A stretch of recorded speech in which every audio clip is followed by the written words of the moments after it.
Formation minnu bolodalen no centre Mardianière kɔnɔ o ye coupe couture broderie ni stylisme modélisme ye ale ye san 3 ni kalo 6 kalan ye o formation tellement fana b'an fɛ yen o ye san 1 ni kalo 6 ye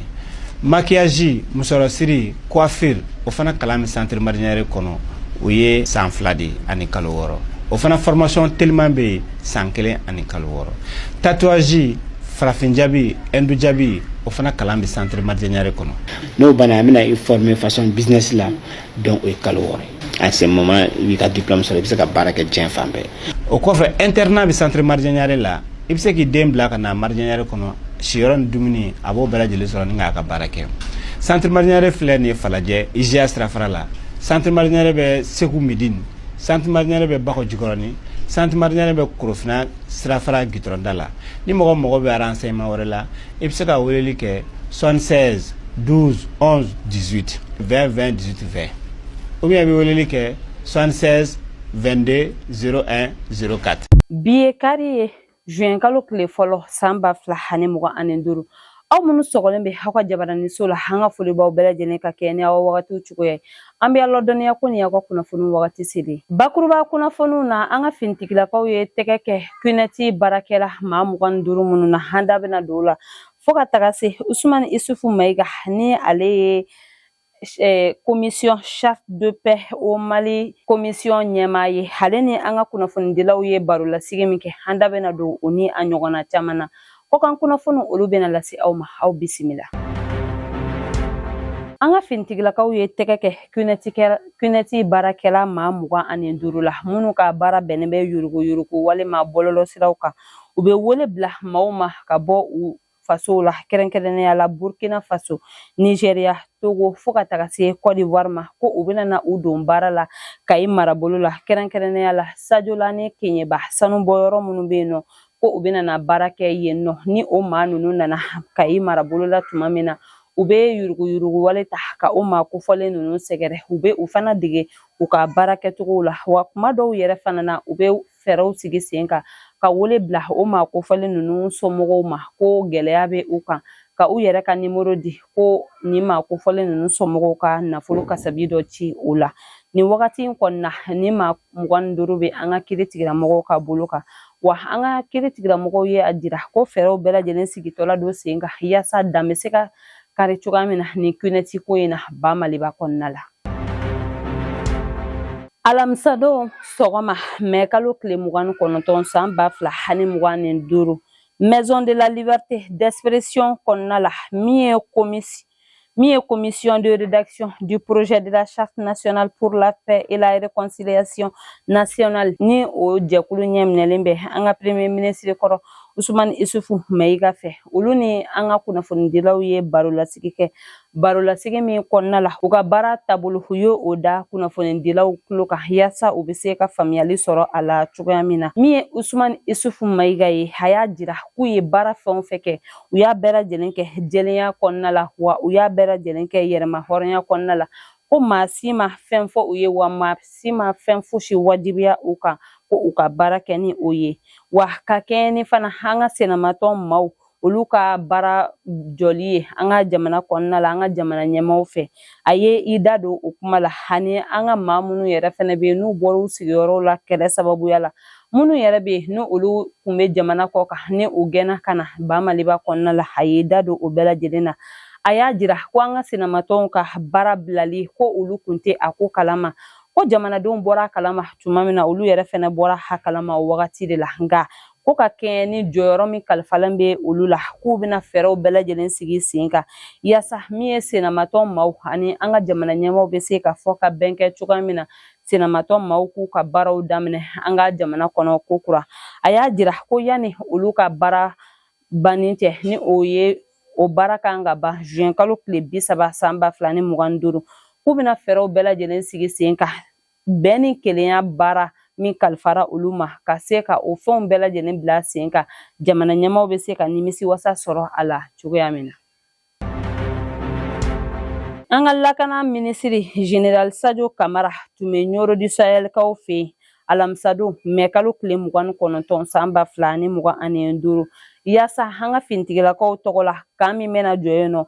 o farakurun fɔlɔ ka se ka o da cogoya min na yaasa lakana o bɛ se ka sabati cogoya min na Nyoro du Sahel fanta ani 4 bɛɛ lajɛlen kɔnɔna la a jirala ko ni ka ɲi baara bɛɛ lajɛlen bɛna kɛ kalo 12 de kɔnɔna la wa min ye hectare 100 ɲɔgɔnna ye ka ɲi bɛna jɔ o de ye sanfɛ wa nafolo kasabi bɛɛ lajɛlen bɛna bɔ an ka jamana ka wagandeba kɔnɔna la.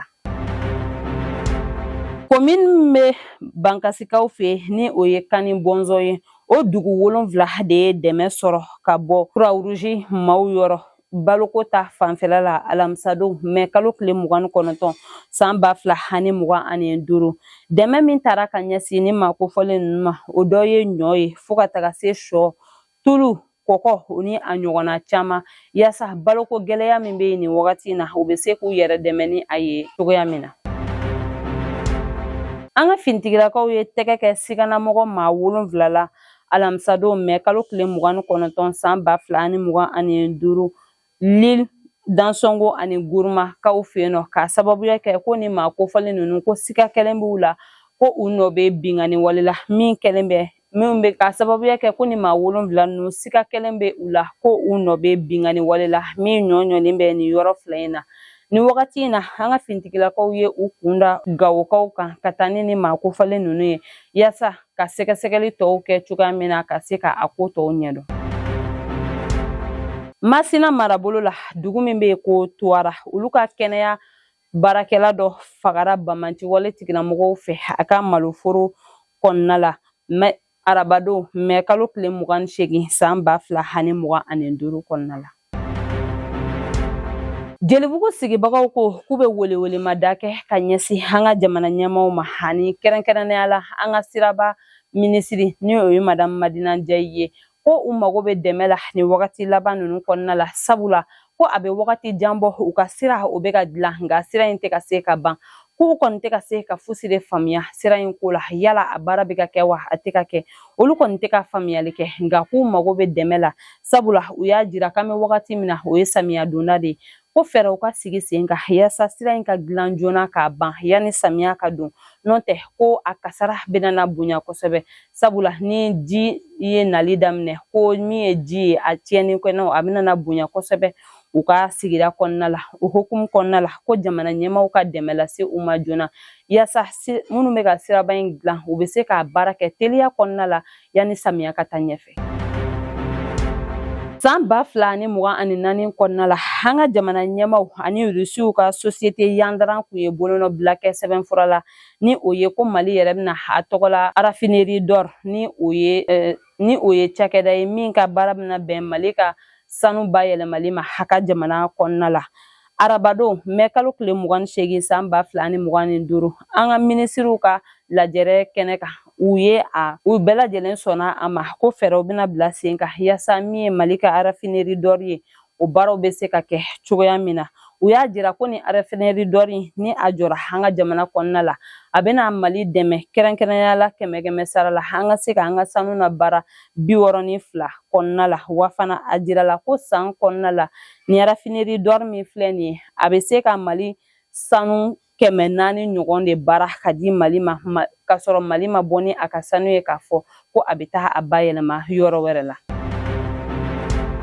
Alamisadon mɛ kalo tile 29 san 2025 Buguni marabolo la Mamisa kaw fɛ yen nɔ ani Masabilakurakaw fɛ yen nɔ min ye nin dugu 2 ye u ye dɛmɛ sɔrɔ ka bɔ an ka jamanakuntigi général d'armée Asimi Goyita yɔrɔ ni o ye forage ye yaasa u bɛ se ka lafiya sɔrɔ jiko ta fanfɛ cogoya min ni dugu 2 bɛɛ lajɛlen ka ni forage sigi kɛnɛ kan u ka maaba caman tun bɛ a kɛnɛ kan Monsieur Agib Dambele ni ale ye conseiller spécial du chef de l'État chargé des œuvres sociales ale tun bɛ a kɛnɛ kan ka a ko nisɔndiyaw ka olu waleya cogoya min na a kɛnɛ kan bɛɛ lajɛlen ye hakilinata fɔ u ye u ka nisɔndiya jira ni jibo ninnu sɔrɔli la Monsieur Agib Dambele ale ye kuma ta ni kɛnɛ 2 bɛɛ lajɛlen kan k'a ɲini dugudenw fɛ ko u kɛlen filɛ ka ni jibo min sɔrɔ ale b'a ɲini u fɛ u k'u janto a la yaasa jibo nin bɛ se k'u mago ɲɛ wagati kuntagalajan kɔnɔna la. Bafulabɛkaw fɛ u ka dɔgɔtɔrɔsoba 25 de ye dɛmɛ sɔrɔ yaasa u bɛ se ka lafiya sɔrɔ cogoya min na u ka baarakɛtaw la banabagatɔw ani banabagatɔ somɔgɔw bɛɛ lajɛlen bɛ se ka lafiya sɔrɔ o dɛmɛ nunu na o dɔ ye panneau solaire ni a batterie ani frigo u ye olu sɔrɔ. Dɛmɛ nunu na sera u ma arabadon mɛ kalo tile 28 san 2025 wa a baara bɛɛ lajɛlen kɛra projet Swede maaw ka dɛmɛ de kɔnɔna la. O b'an ta an ka kɔkan kunnafoniw na. Marco Rubio ni ale ye secrétariat d'État ye États-Unis kɔnɔna la, ale ye a jira ko min ye Royaume-Uni ani République de Maurice ye bolodi ɲɔgɔnma min kɛ lakanako nasira la ko États-Unis jamana ɲɛmaw u nisɔndiyalen bɛ o ko la, wa fana ko u bɛ u kɔ u ka nin baara in na sabula ko nin jɔyɔrɔ ka bon kosɛbɛ. K'u kɛlen filɛ ka nin bolodi ɲɔgɔnma min kɛ nin bɛ bɛn ni kɛnɛya ko fɔ wa nin bɛ lakana yɛrɛ sabatili ko fɔ. A ye a jira ko don tɛmɛnenw na Donald Trump ni o ye Amérique jamana ɲɛma ye ko o ni Starmer premier ministre ye ɲɔgɔn ye Maison Blanche kɔnɔna la, ko a y'a jira ko